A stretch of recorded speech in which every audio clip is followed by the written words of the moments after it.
Ever watched Starship Troopers and thought, wow, this is really making me want to fight bugs on distant planets?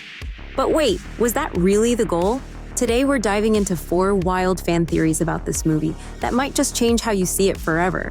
Buckle up, because this is going to be a ride through propaganda, fascist futures, Mars colonies, and high school crushes that start wars.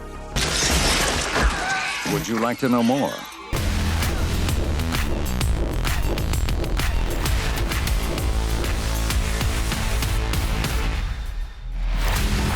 First up, let's talk propaganda. We all know those cheesy recruitment ads that pop up throughout Starship Troopers. Yep, the ones saying things like, join the mobile infantry, and service guarantees citizenship. But what if those little ads aren't the only propaganda in the movie? What if the entire film is an in-universe military recruitment video designed to brainwash space kids? According to this theory, Starship Troopers is not just a fun bug-squashing movie, it's a cleverly disguised propaganda film meant to get young people like Rico, Carmen, and Carl to sign up for the military, fight some bugs, and maybe die gloriously while doing it. The twist? It's not just the ads, it's the whole story. It's like every character is a walking, talking military spokesperson. They're all just a little too excited about signing up to go fight giant space insects. Coincidence? I think not. In a world where the Federation controls everything, wouldn't their films be meticulously designed to shape young minds? This theory suggests that what we're seeing isn't just our movie, it's their movie. A carefully crafted piece of wartime propaganda to ensure the next generation is ready to enlist. Everything from the ridiculously over-the-top action to the heroic speeches is just one big reel designed to make war look like the best thing a young citizen could do. So if you ever felt like you were watching an extended military ad, well, maybe you were. Starship Troopers, the ultimate piece of intergalactic propaganda. What if I told you Starship Troopers isn't just connected to RoboCop because they have the same director, Paul Verhoeven? Some fans think they're actually part of the same universe. RoboCop is a prequel to Starship Troopers.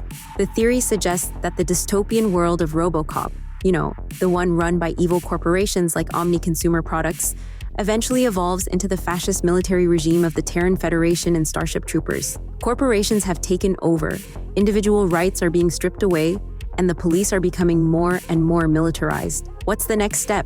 I'm doing my part! So technically, the Detroit police could be the early version of the mobile infantry.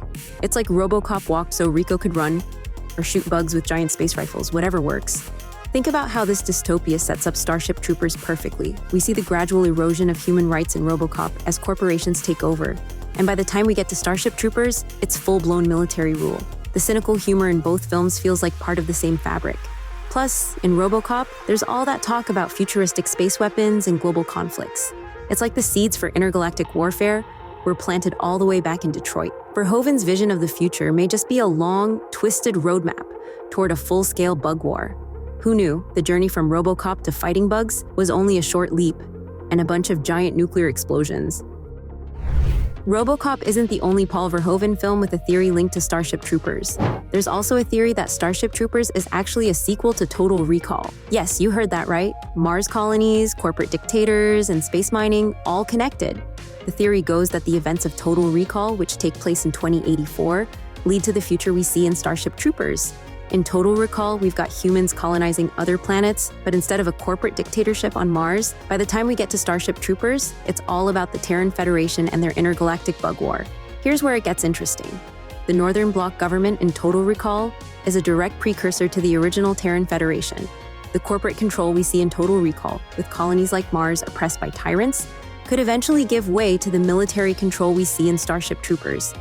After all, once you've expanded into space and started mining other planets, isn't it just a matter of time before you need a massive military to protect all those resources? And maybe, just maybe, the war with the Arachnids is less about humanity's survival and more about securing those sweet, sweet space minerals. It also helps that the bad guy from Total Recall is played by the same actor who is the villain in RoboCop. And that's not all. Michael Ironside, who plays a villain's enforcer in Total Recall, pops up again as a military leader in Starship Troopers. Coincidence? I think not. What if the entire war between humans and Arachnids was Carmen's fault? Our star pilot may have accidentally caused a galactic-scale disaster. Remember that time she just barely grazes that asteroid? Some fans believe that tiny little bump changed the asteroid's trajectory, just enough to send it hurtling toward Earth. Specifically, Buenos Aires. Thanks to that tiny scrape, the rock slams into Earth, taking out millions and sparking a war with the Arachnids. So technically, if Carmen had just left that asteroid alone, maybe, just maybe, the war never would have happened. Way to go, Carmen. One little oopsie and boom, galactic war. Think about it for a second. What are the odds that this particular asteroid just happened to collide with Earth right when tensions with the Arachnids were high? The theory suggests that it wasn't just bad luck. Carmen's piloting error may have bumped the asteroid into a new orbit, making Earth its next target. If she hadn't tried to show off with that better course, millions of people in Buenos Aires might still be alive. So, in a way, Carmen's early piloting mistake inadvertently set the stage for the entire interstellar war. Oops, talk about an awkward way to start your career, huh? One small bump in space, one giant war for mankind. Maybe they should have trained her a little more before letting her take the wheel. But hey, at least Rico still thinks she's great. Whether you believe these theories or just love the sci-fi chaos, we hope you enjoyed the deep dive. If you did, don't forget to like the video, drop a comment with your favorite fan theory, and of course, subscribe to Movie Mind for more wild takes on your favorite films. Join the fight, and we'll see you next time.